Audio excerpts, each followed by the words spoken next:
Before we begin, tap like, leave a comment, and subscribe to the channel.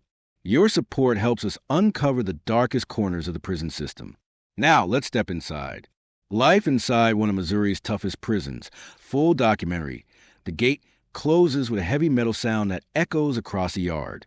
Once it shuts, there's no going back.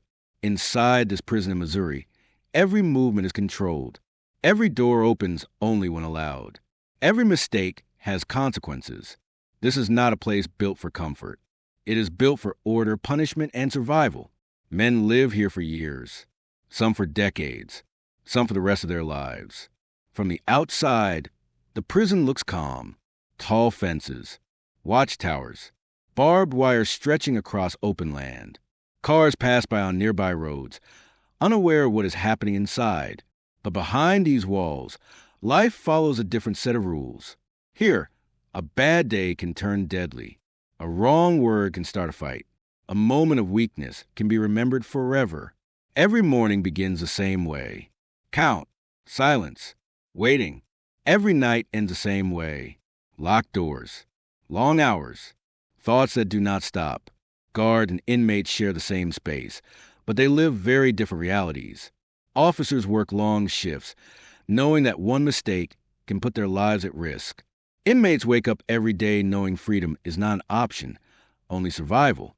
This prison is known as one of the toughest in Missouri, not because of constant violence, not because of chaos every day, but because of what it demands from the people inside. Discipline, control, mental strength. Here, routines keep the peace. Programs try to create order, and small freedoms must be earned slowly. Yet even in places like this, where rules are strict and systems are strong, things can still go wrong. Tension builds quietly. Problems hide behind routine. Warning signs are easy to miss until it is too late. This documentary takes you inside one of Missouri's toughest prisons to show what daily life is really like.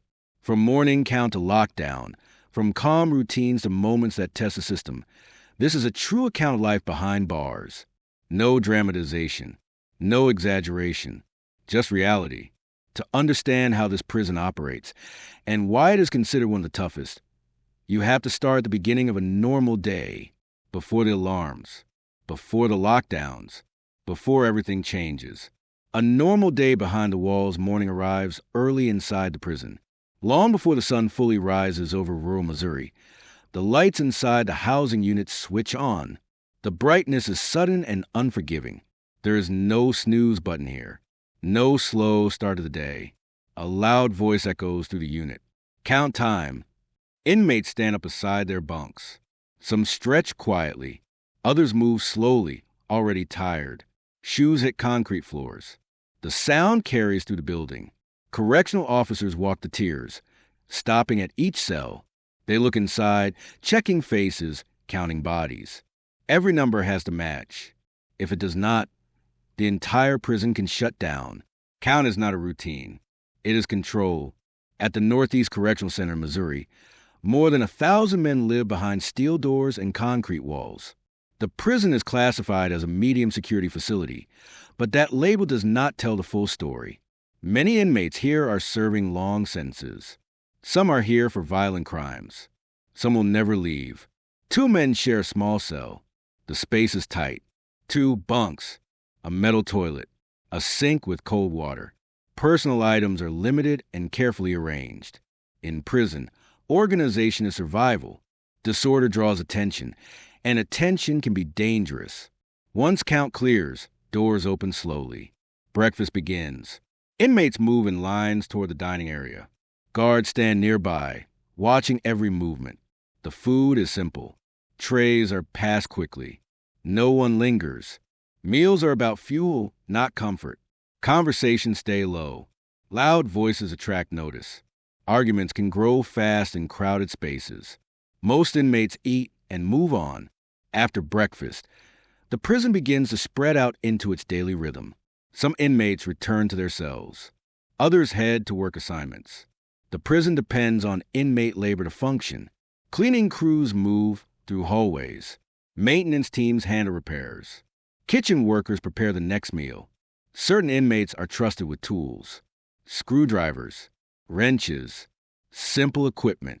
That trust is not given lightly. One mistake, one incident, and it is gone.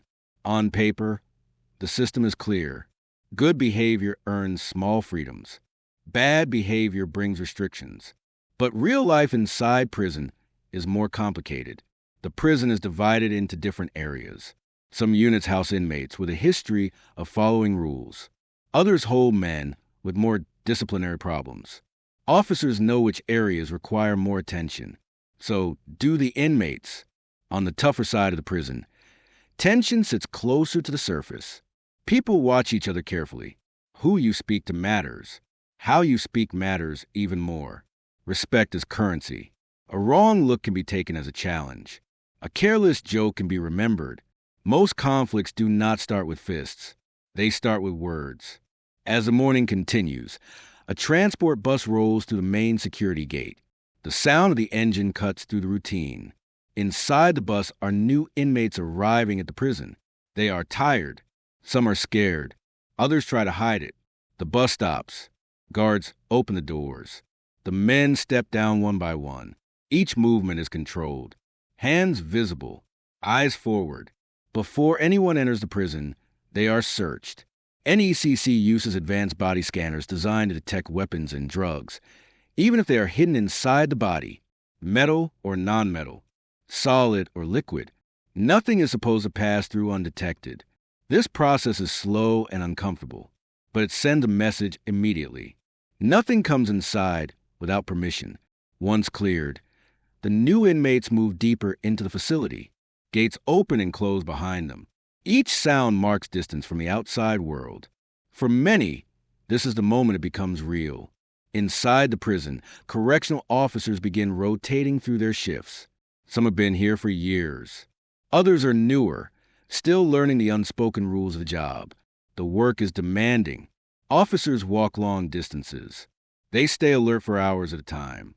They watch body language. They listen to tone. They break up arguments before they turn physical. Most days, nothing major happens. But officers know that calm does not mean safety. A prison can feel normal right up until the moment it doesn't. Mid-morning brings more movement. Recreation time opens for certain units. Inmates head to the yard or gym. Some lift weights. Others walk slow circles, talking quietly. A few stand near the fence, looking outward. It is a habit many develop, staring at the sky, watching clouds move, measuring time by anything other than the walls around them. Inside the control center, officers monitor camera feeds. Screens show hallways, yards, entrances, and common areas. Nearly every corner of the prison is watched. Nearly. Cameras do not always see everything clearly. Angles matter. Lighting matters. Small blind spots exist. Officers make notes. Maintenance requests are filed when equipment fails. Repairs take time. Budget limits matter. Staffing matters. Everything in prison is connected. By late morning, Deputy Warden Ashley Brooks arrives inside the facility. She passes through the same security checks as everyone else.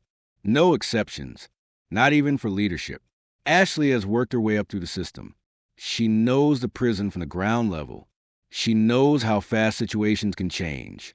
She walks through housing units, speaking briefly with staff, checking reports, asking questions. Nothing seems out of place, but experience tells her that appearances can lie. Lunch approaches. At 11:45 a.m., movement increases again. Inmates line up. Guards position themselves. Radios stay active. The sound of trays and footsteps fills the space. Lunch passes without incident. That matters. After the meal, inmates return to their units or jobs. The afternoon stretches ahead. This is often the longest part of the day. Energy dips. Tempers shorten. Fatigue sets in. On one side of the prison, inmates participate in structured programs, education, work training, rehabilitation efforts. These programs aim to create order and purpose. They do help, but not everyone takes part. On the tougher units, the afternoon can feel heavy. People pace. Conversations are guarded. Small issues grow larger when there is nothing else to focus on. Correctional officers stay alert. They know afternoons can be unpredictable. One delayed movement, one locked door too long, one misunderstanding. That is all it takes. As the hours pass, the prison continues to operate as designed. Counts, movements, work details. Everything appears under control. From the outside, nothing seems wrong. But behind the walls, subtle signs are building. Raised voices that fade quickly. Groups standing a little too close. Eyes watching more than usual. Nothing that triggers alarms. Nothing that demands action. Yet, by the time afternoon turns toward evening, the prison feels different. Not chaotic. Not violent. Just tense. And in places like this, tension is never harmless. It is the warning before something breaks. Pressure beneath the routine by early afternoon, the prison feels heavier. The busiest part of the day is past, but energy is not returned. Inmates move more slowly now. Officers watch more closely. The air inside the buildings feels warm, even when the weather outside is mild. Concrete holds heat. Tempers hold it too. After lunch, many inmates return to their housing units. Doors open and close in short waves. Radios crackle with simple commands. Everything looks organized, but small delays begin to stack up. One unit waits longer than scheduled to move. Another is held back because a gate does not open on time. These are not major problems. They happen often. Still, inmates notice. They always notice. On the tougher side of the prison, men sit on their bunks or stand near their cell doors, watching the hallway. Some talk quietly. Others say nothing. Silence can mean calm, but it can also mean tension. Correctional officers rotate positions. Some have been on their feet since early morning. Others are stepping in for the first time that day. Handoffs are quick. There is no time to linger. Everyone is expected to stay alert from the moment they take over. In one housing unit, an officer named James Walker begins his shift. He has worked corrections long enough to know that afternoons are tricky. People are tired. Boredom sets in. Small issues feel bigger. He walks a tier, checking doors and faces. He listens more than he speaks. Walker knows most of the inmates by sight. He can tell when someone is off. A clenched jaw, fast pacing, a stare held too long. Today, nothing stands out clearly, but the unit does not feel relaxed either. Across the prison, activity continues. Some inmates head to recreation.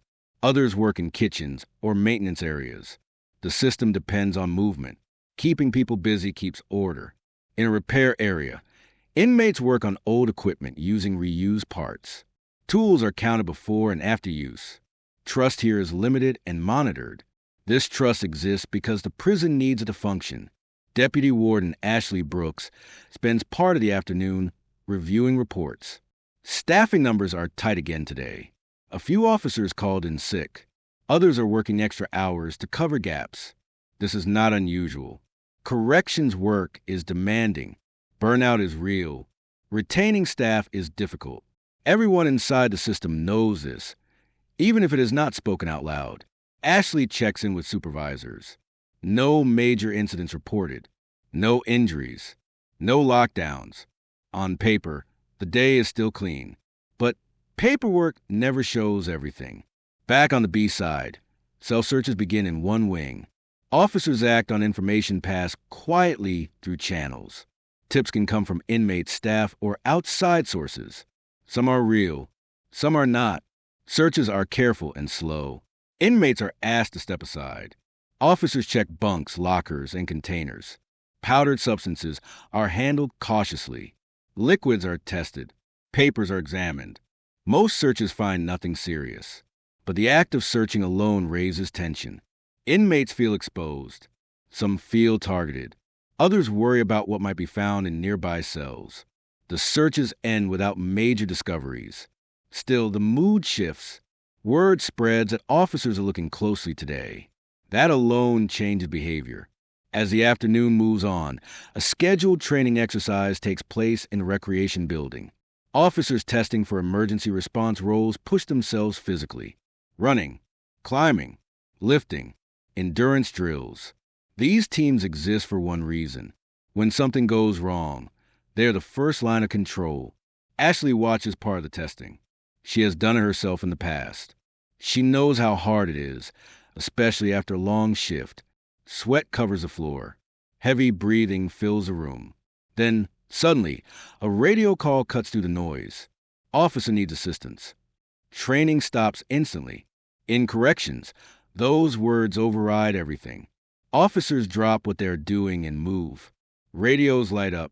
Commands are short and sharp. On the B side, inmates hear the order almost immediately. Lock it down. Doors close fast. Men move quickly to their cells. Some curse under their breath. Others comply without comment. Everyone knows the routine. The incident that triggered the call is resolved quickly. No serious injuries. No arrests. The lockdown is lifted after a short time, but the effect remains. A call like that raises stress across the entire prison. Even when resolved, it reminds everyone how fast things can change. After the lockdown lifts, movement resumes, but the tone is different. Officers stay closer together. Inmates watch more carefully. Late afternoon brings more delays. A meal cart arrives late to one unit. Showers are shortened in another. These are small issues, but they matter. In prison, time is controlled. When schedules slip, frustration grows. In one housing unit, raised voices echo briefly. An officer intervenes before anything escalates. The situation cools down. For now, as evening approaches, the prison prepares for another count. This one matters just as much as the morning count. Numbers must be right before nightfall. Inmates line up. Officers move down the tiers again. Doors are checked. Faces are counted. Everything matches. The count clears. Dinner is served. By the time trays are collected, the prison begins to slow. Most work details end. Recreation closes. Inmates return to their units. Evening is when emotions surface. Some men call home if they have phone access. Others sit quietly, thinking. A few play cards or watch television if allowed. Correctional officers remain alert. Nights have fewer staff. Everyone knows that. Officer Walker watches his unit closely. He notices small groups forming near the shower area. Nothing illegal. Nothing loud. Just people standing close, talking in low voices. He makes a mental note. Across the prison, the control center continues to monitor camera feeds. Most screens show normal activity. Some cameras flicker slightly, then stabilize. Maintenance has been notified before about similar issues. Repairs take time. The sun sets outside the fences. Lights turn on across the prison. The electric fence hums quietly. From the road, NECC looks calm. Inside, the atmosphere is tight. Evening count begins. Doors close. Inmates step back inside their cells. The prison seems to settle. But experienced officers know this feeling well. This is the moment before something breaks. The point where routine holds everything together by a thin thread. And as night shift fully takes over, no one inside the prison realizes that the most dangerous hours of the day are just beginning. When control slips, night settles over the prison slowly. The lights along the fence glow brighter as darkness spreads across the open land outside. Watchtowers remain still. From a distance, everything looks calm and controlled. Inside, the feeling is different. Evening count finishes without incident. Cell doors lock. The sound of metal sliding into place echoes through each housing unit. Inmates prepare for a long night. Some lie on their bunks. Others sit quietly, staring at the walls. Nighttime is when prison feels smallest. Voices carry farther. Footsteps sound louder. Shadows stretch across concrete floors. With fewer officers on duty, every movement matters more. Officer James Walker begins his night shift patrol. He checks each door carefully. He listens. He watches faces through the bars. Years on the job have taught him that trouble often announces itself quietly. In one unit, 2 inmates argue through their cell doors. The words are low, but sharp. The issue is small. Something said earlier, a look taken the wrong way. Walker steps in quickly. He speaks calmly, firmly. He tells them to settle down. Tonight is not the time. They listen. For now, across the prison, the control center remains alert. Camera feeds fill the room. Hallways, yards, stairwells, common areas, all visible on screens. Officers monitor radio traffic closely. One camera near the shower area flickers briefly. The image blurs, then returns. An officer notes it and moves on. It is not the first time. Later, maintenance will be told again. Time passes slowly. Around 9:30 p.m., a medical call comes in. An inmate reports dizziness and chest tightness. Officers escort him to medical. The situation turns out to be anxiety. He is returned to his cell. Nothing serious. But the night does not relax. On the B side, small groups of inmates begin gathering near common areas during limited movement periods. Conversations stay quiet. Body language grows tense. Walker notices it again near the showers. Men standing too close. Voices low. Eyes scanning the hallway. He calls it in over the radio. "Keep an eye on Housing 3, he says calmly. The response is quick. "Copy." Minutes pass. Then the shouting starts. It is sudden and loud. Anger breaks through the quiet like glass shattering. Walker moves fast. He steps toward the unit door and issues commands. "Break it up. Get back." Some inmates step away. Others do not. The fight explodes near the showers. Fists swing. Bodies collide. Someone is pushed to the ground.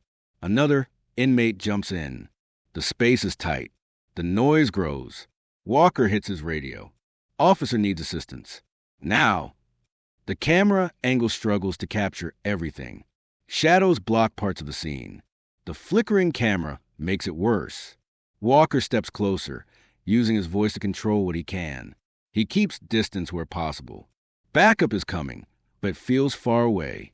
Then one inmate goes down hard. He does not move. Walker feels his chest tighten.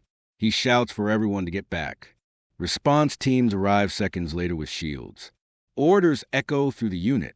The fight is stopped. The unit is secured. Medical staff rush in. They check the inmate on the floor. No response. CPR begins. Commands are shouted. Time feels thick and slow. Nothing works. The inmate is pronounced dead. The noise drains from the room. Inmates are pushed against walls. Hands up, faces blank. Some look shocked. Others stare at the floor. A death inside a prison changes everything instantly. The control center orders a full lockdown. Doors slam across the facility. Movement stops. Lights remain on. Radios buzz nonstop. Inmates are locked in their cells. Some lie down silently. Others pace. Some shout questions that no one answers. Word spreads fast. Someone is dead. Supervisors arrive. Calls are made to higher officials. Investigators are notified. Reports begin immediately. Walker steps away from a unit. His hand shakes slightly. He followed training. He did what he was supposed to do, but it was not enough.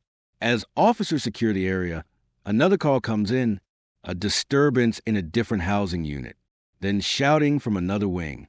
Tension spreads like electricity. Lockdown does not calm everyone. For some inmates, it increases fear and anger. In one unit, doors rattle as inmates bang on them. Officers issue warnings. The noise fades, but the mood stays sharp. Later that night, a door lock malfunctions briefly in another building. It opens when it should not. 2 inmates step into the hallway before officers respond. They are restrained quickly, but the damage is done. The prison feels unstable.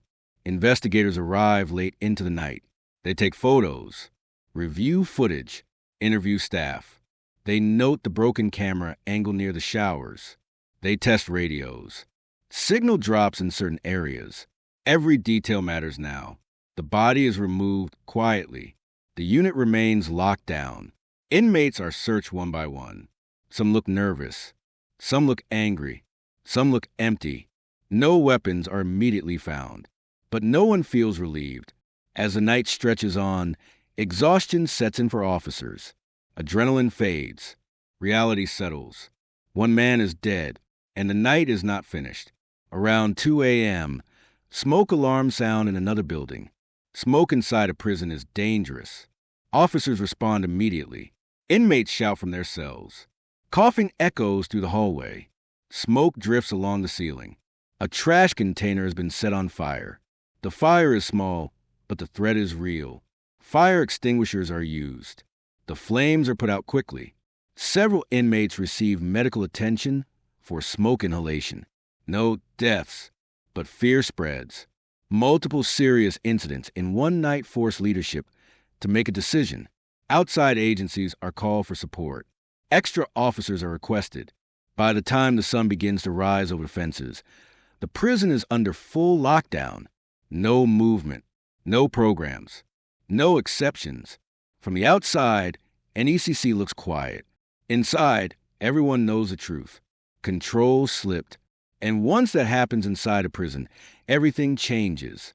Aftermath and accountability morning arrives. But the prison does not return to normal. At the Northeast Correctional Center, lights remain on inside the housing units. Doors stay locked. Officers move in pairs. The full lockdown continues as the prison tries to regain stability after the night before. Count is taken again. Inmates stand inside their cells, facing the bars. No talking, no movement. Officers walk slowly, checking every face, every door. The numbers match, but no one relaxes. A death in custody changes the rules of the day. Inside the control center, senior staff review what happened hour by hour. Camera footage is replayed again and again. The moments leading up to the fight near the showers are examined closely. Investigators pause the video. They see inmates gathering. They see the camera angle fail to show the full area. They see the delay between the first radio call and the arrival of backup. None of these things alone cause the death. Together, they matter. Outside investigators arrive later that morning. They walk the same paths officers walk every day. They inspect the shower area. They test radios. One radio loses signal briefly in the same location where the fight occurred. That detail is written down. Maintenance records are pulled. Requests for camera repairs are reviewed. Some reports are weeks old. Staffing schedules show multiple double shifts worked by the same officers. The pattern becomes clearer. The prison had been stretched thin. Correctional officers are interviewed next. They sit in quiet rooms, answering questions carefully. They talk about long hours, about working alone in large units, about responding to incidents while already exhausted. No one blames each other. Everyone understands how close the system came to breaking completely. Officer James Walker gives a statement. He explains what he saw, what he heard, and how he responded. His voice stays steady, but his eyes show the weight of the night. He followed training. The outcome did not change. Inmates are questioned as well. One at a time, they are escorted from their cells. Most say very little. In prison, speaking too much can bring consequences. One inmate quietly mentions that the man who died had asked for help weeks earlier. He felt unsafe. He believed trouble was coming. The request had been documented. Nothing changed. Investigators add this to the report. By midday, news of the death reaches the public. A short statement is released by state officials. Details are limited. The investigation is ongoing. Families begin calling the prison. Phones ring constantly. Officers follow strict instructions on what they can say. Inside the prison, lockdown continues. Meals are delivered cell by cell. Showers are canceled. Recreation is suspended. The routine inmates depend on is gone, replaced by waiting. Tension grows. In one housing unit, inmates begin shouting together. Not violent. Not yet. Just loud enough to be heard.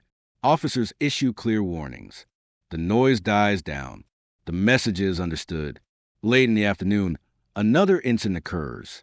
Smoke alarms activate in a different wing. Officers respond immediately. This time, the fire is smaller than the night before. Paper and cloth burned inside a container. It is extinguished quickly. Still, the signal is clear. The prison is not calm yet. Leadership makes a decision before nightfall. They request outside assistance. Officers from other Missouri facilities are called in. Specialized response teams prepare to deploy. State officials are notified directly. This is no longer just an internal issue. As evening approaches, extra officers begin arriving. Their presence changes the atmosphere immediately. More eyes, more radios, more control. Inmates notice. The lockdown remains in place overnight. Officers take positions across the facility. Response teams stay ready. The prison grows quiet again, but it is a controlled quiet, not a natural one. Everyone inside understands something important now. What happened was not just about one fight. It was about systems under pressure, about warning signs missed, about how quickly routine can hide risk. As night falls for the second time since the death, the prison holds steady. But the questions raised by what happened here are not going away. They are only beginning.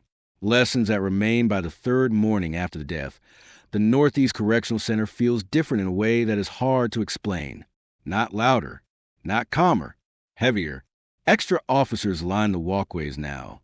Some wear uniforms from other Missouri prisons. Others are part of special response teams brought in to stabilize the facility. Their presence is meant to restore confidence. But confidence does not return easily. Counts are taken more often than usual. Officers double-check doors, radios, and keys. Every movement is planned carefully. There is no room for error anymore. Inside the control center, senior officials review the investigation findings as they come together. The focus is no longer on just one moment near the showers. It is on everything that led up to it. Staffing reports show officers working extended shifts for weeks. Maintenance logs reveal camera issues that had not been fully resolved. Training records show gaps caused by shortages and turnover. None of these issues caused a death by themselves. Together, they created conditions for it. Officer James Walker returns to work after a brief break. He walks past the shower area again. The floor is clean. The lighting has been adjusted. A new camera now watches the space clearly. Everything looks fixed, but he knows better. He checks doors twice. He watches faces longer. He keeps his radio close at all times. The night of the fight stays with him, even during routine moments. Other officers feel the same way. Some talk quietly about quitting. Others stay silent and focus on the job. Corrections work does not leave much room to process loss. Inside their cells, inmates begin to feel changes too. Lockdown lifts slowly. First, showers return, then short periods of movement. Recreation comes back in limited form. Phone calls are allowed again. Still, the atmosphere remains cautious. The man who died is not forgotten. His name is spoken quietly, often late at night. Some inmates feel anger. Others feel fear.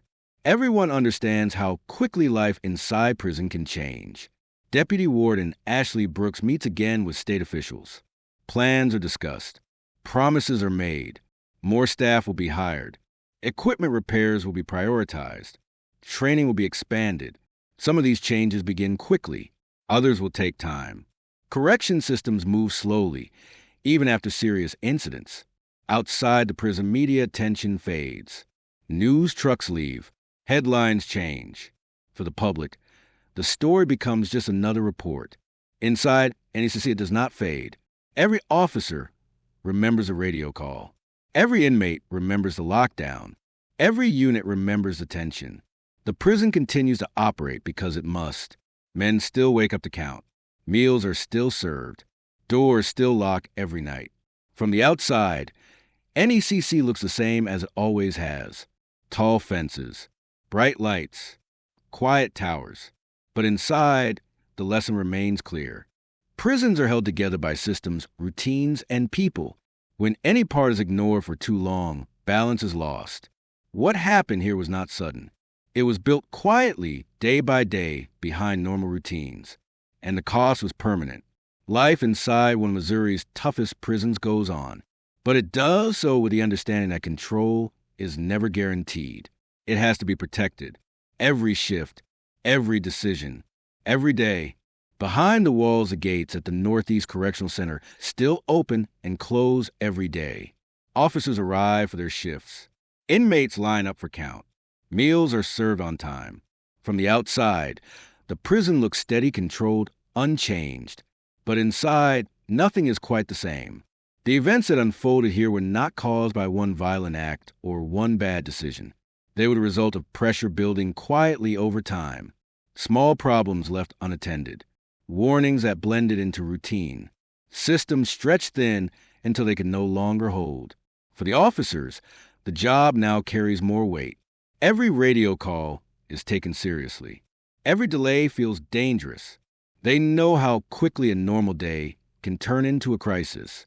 For the inmates, the lesson is just as clear. Survival behind bars depends on balance. When that balance breaks, no one is truly safe, no matter which side of the bars they stand on. The man who lost his life cannot be brought back. What remains of questions is death raised. How many warning signs are enough? How long can a system operate under strain before it fails? And how many lives are affected when it does? Behind these walls, time keeps moving. Days turn into weeks. Routines return. But memory stays. This was not just a story about one prison in Missouri. It is a reminder of how fragile control can be inside institutions built to contain it. Life inside one of Missouri's toughest prisons continues. And every day, the cost of failure is remembered